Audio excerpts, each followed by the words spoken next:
ताली तो बजाओ। बोलो गजानन गणपति भगवान की जय। लक्ष्मी मात की जय। ફંડનો ચીફ ઇન્વેસ્ટમેન્ટ ઓફિસર છું અને મારી જોડે નિર્મલ બારી છે.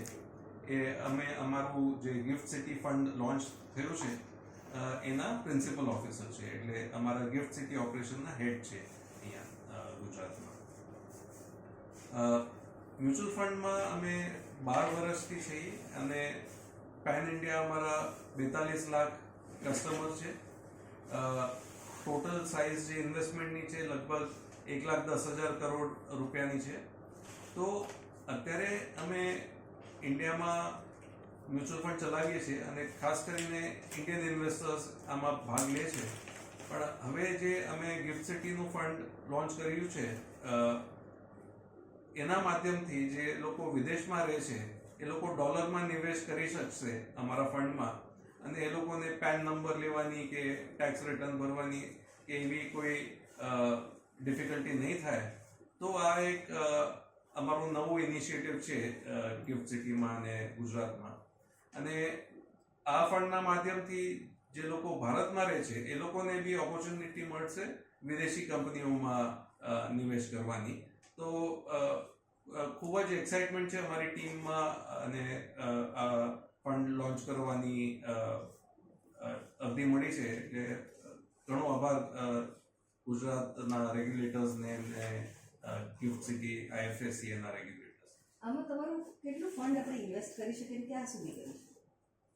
તો અત્યાર સુધી જે ફંડ્સ અહીંયાથી લોન્ચ થયા છે એ HNI માટે ખાસ કરીને રહ્યા છે. તો ઓલ્ટરનેટિવ ઇન્વેસ્ટમેન્ટ ફંડ AIF જેને કહીએ છીએ, એમાં ઇન્વેસ્ટમેન્ટ અમાઉન્ટ હાયર લેવલ પર હતી. $75,000 મિનિમમ ઇન્વેસ્ટમેન્ટ અમાઉન્ટ હતી. Is that correct? PMS માં $75,000 ની મિનિમમ for AIF. તો હવે રિટેલ ફંડ્સ બી લોન્ચ થયા છે ગિફ્ટ સિટીમાંથી.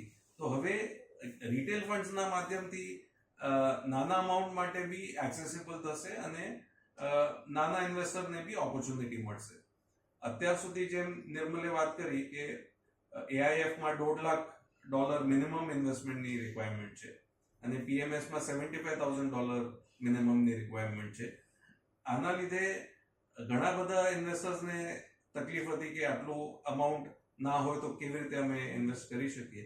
તો હવે જે રિટેલ ફંડ્સ ને અક્રેડિટેડ ઇન્વેસ્ટર્સ માટે જે લોઅર અમાઉન્ટ છે એના લીધે ઓપોર્ચ્યુનિટી વધશે.